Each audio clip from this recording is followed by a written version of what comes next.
Hello my dear student, I hope आप लोग अच्छे होंगे, स्वस्थ होंगे और आप लोग की मैट्रिक की तैयारी बहुत अच्छे से चल रही होगी। तो आज मैं आप लोग के सामने एक वैसा चैप्टर जो स्टार्ट करने जा रहा हूं, जिस चैप्टर का नाम है वास्तविक संख्या। जिस वास्तविक संख्या से बच्चों बहुत सारे सवाल आपके मैट्रिक के एग्जाम में पूछे जाते हैं। तो वही चैप्टर मैंने आज सोचा कि पहला चैप्टर स्टार्ट करूं जो हमारे मैट्रिक में बहुत इम्पोर्टेंट है। पहले चैप्टर से कम 10 नंबर के सवाल पूछे जाते हैं। HCF LCM निकालने के लिए पूछे जाते हैं। ठीक है, ऑब्जेक्टिव में बहुत सारे सवाल पूछे जाते हैं। तो आप बोर्ड पर देख रहे होंगे, हम आपको वो चैप्टर स्टार्ट करने से पहले कुछ आपको बेसिक जानकारी दे वो जानकारी देते हैं और आप वीडियो में बने रहें। आपको आज ऐसा ट्रिक, ऐसी जानकारी मैं दूंगा कि वो जानकारी आपको अभी तक नहीं मिली होगी और वो आपको इस वीडियो के माध्यम से मिल जाएगी। तो वीडियो में आप बने रहेंगे, वीडियो को पूरा देखेंगे और वीडियो को स्किप नहीं करेंगे। अगर स्किप करेंगे तो आपको जानकारी नहीं मिल पाएगी। तो आइए मेरे साथियों, मेरे स्टूडेंट, मेरे छात्रों, तो देखिए सबसे पहले प्राकृतिक संख्या किसे कहते हैं। प्राकृतिक संख्या किसे कहते हैं, आपने शुरू से लेकर अभी तक पढ़ा ही होगा कि प्राकृतिक संख्या 1 2 3 4 मैंने हर एक क्लास में बच्चों को पढ़ाया जाता है। तो 10th क्लास वास्तविक संख्या पढ़ाई जा रही है, तो मैंने सोचा कि आपको कुछ बेसिक से बता दिया जाए, उसके बाद मैं चैप्टर स्टार्ट कर दूंगा। तो प्राकृतिक संख्या किसे कहते हैं, गिनती की संख्या को प्राकृतिक संख्या कहते हैं। जो भी हम लोग गिनती नंबर गिनते हैं बच्चों, उसे हम प्राकृतिक संख्या कहते हैं। जैसे 1 2 3 ये सब प्राकृतिक संख्या है।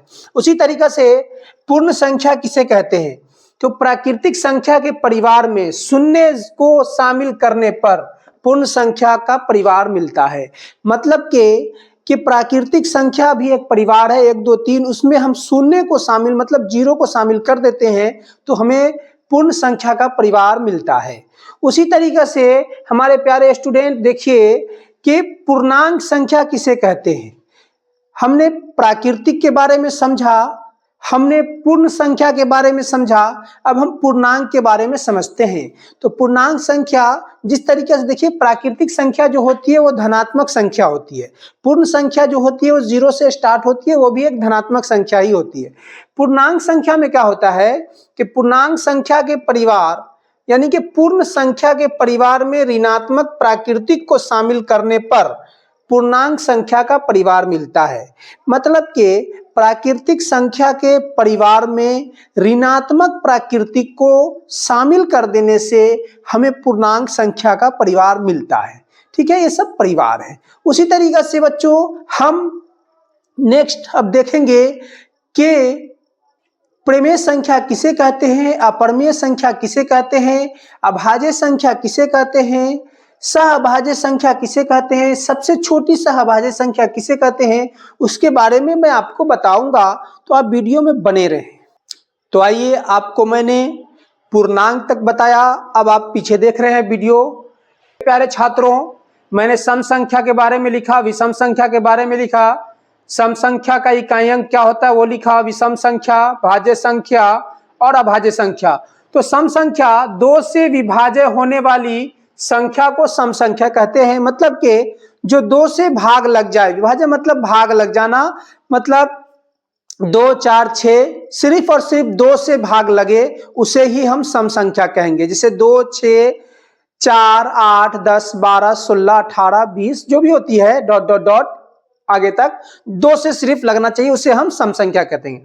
उसी तरीके से विषम संख्या 2 से विभाजन नहीं होने वाली, 2 से जो विभाजन नहीं होगी, जैसे 3 हो गया, 5 हो गया, 7 हो गया, 9 हो गया, 11 हो गया, 13 हो गया, 17 हो गया, 15 हो गया, ये सब क्या है, 2 से विभाज्य होने वाली संख्या नहीं है, उसे हम विषम संख्या कहेंगे। ठीक है, तो देखिए सम संख्या का ये का अंक, हमें सम संख्या पहचानने का ट्रिक है कि सम संख्या हम पहचानेंगे कैसे। इतना संख्या रहेगा, मान लिया जाए 4,85,790 रहे, तो हम पहचानेंगे कैसे इतनी लंबी संख्या सम है या विषम है। तो पहचानने का ट्रिक है कि सम संख्या का इकाई अंक 0 2 4 6 8, मतलब सम संख्या का इकाई अंक जो होगा, पहला अंक जो स्टार्ट होगा वो 0 2 4 6 8 से स्टार्ट होगा। मैंने आपको बताया था शुरू में ही कि मैं आज आपको ऐसा ट्रिक बताऊंगा। प्यारे साथियों, मेरे प्यारे बच्चों, तो देखिए भाज्य संख्या, भाज्य संख्या किसे कहेंगे, एक से बड़ी संख्या जो एक और स्वयं को छोड़कर किसी अन्य संख्या से विभाज्य हो उसे भाज्य संख्या कहेंगे। अभी मैंने पढ़ा सम संख्या कि 2 से जो विभाज्य होती है उसे हम सम संख्या, 2 से विभाज्य नहीं होगी उसे विषम संख्या। भाज्य संख्या क्या है कि भाज्य संख्या जो 1 से बड़ी संख्या, 1 से बड़ी संख्या जो 1 और स्वयं मतलब खुद की संख्या से और किसी दूसरे संख्या से विभाज्य हो जाए। जैसे मान लिया जाए 2 से 4 विभाजित हो जाएगा, फिर 9 3 से विभाजित हो जाएगा, मतलब 1 से बड़ी संख्या से जो विभाजित हो जाए खुद ब खुद उसे हम क्या कहेंगे, भाज्य संख्या कहेंगे। उसी तरीके से जैसे 4 6 8 9 10 12 और सबसे छोटी भाज्य संख्या जो है वो 4 है। सबसे छोटी भाज्य संख्या क्या है, वो 4 है और सबसे छोटी अभाज्य संख्या वो 2 होती है, ये याद रखिएगा। तो भाज्य संख्या मैंने पढ़ाया, अब आपको मैं बता रहा हूं अभाज्य संख्या किसे कहेंगे।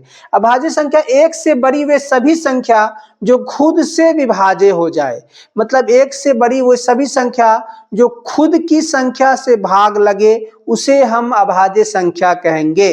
जैसे मान लेते हैं कि 2 हो गया, 3 हो गया, 5 हो गया, 7 हो गया, 11 हो गया, 13 हो गया, है ना। 13 के बाद 14 नहीं, 15 नहीं, 16 नहीं, 17 हो गया, मतलब ये खुद की संख्या से भाग लगेगा उसे हम क्या कहेंगे, अभाज्य संख्या कहेंगे। यहां तक आपने समझा, बहुत अच्छे से सुना, मेरे वीडियो को देखा, तो इसके लिए आपका बहुत बहुत धन्यवाद। अब मैं आपको आगे और भी बहुत सारी जानकारी देने जा रहा हूं जो आपके एग्जाम में ऑब्जेक्टिव में बहुत सहायता करने वाला है, तो वीडियो में बने रहें। अब मेरे स्टूडेंट आप देख रहे होंगे बोर्ड पर, मैंने अभी आपको अभाज्य संख्या के बारे में बताया। तो अभाज्य संख्या के बाद देखिए सबसे छोटी अभाज्य संख्या, आपके एग्जाम में पूछा जाएगा कि वो सबसे छोटी अभाज्य संख्या कौन है, तो बता दीजिएगा झट से। सबसे छोटी अभाज्य संख्या 2 होती है। क्या होती है, 2 होती है। उसके बाद सहअभाज्य संख्या, सहअभाज्य संख्या किसे कहते हैं, ऐसी 2 संख्या जिसका मासा 1 हो। मासा मतलब महत्तम, महत्तम हम लोग बचपन में पढ़े होंगे, अभी भी फिर पढ़ेंगे हम लोग। HCF LCM, मतलब HCF महत्तम को कहते हैं, LCM लघुत्तम को कहते हैं। तो सहअभाज्य संख्या किसे कहते हैं, ऐसी 2 संख्या जिसका मासा 1 हो उसे हम लोग क्या कहते हैं, सहअभाज्य संख्या कहते हैं। जैसे 2 3 इसका मासा 1 होगा, 5 7 उसका 12 13 17 19 इसका मासा क्या होगा, 1 होगा। परमेय संख्या, परमेय संख्या किसे कहते हैं, वैसी संख्या जिसे p/q के रूप में लिखा जा सके। मतलब वैसी संख्या, जो भी संख्या है, जैसे 1 2 3 4 5 6 7 8 9 10, ये जो है ये संख्या प्राकृतिक संख्या जितनी है ये सब कहने का मतलब है परमेय संख्या है, ठीक है।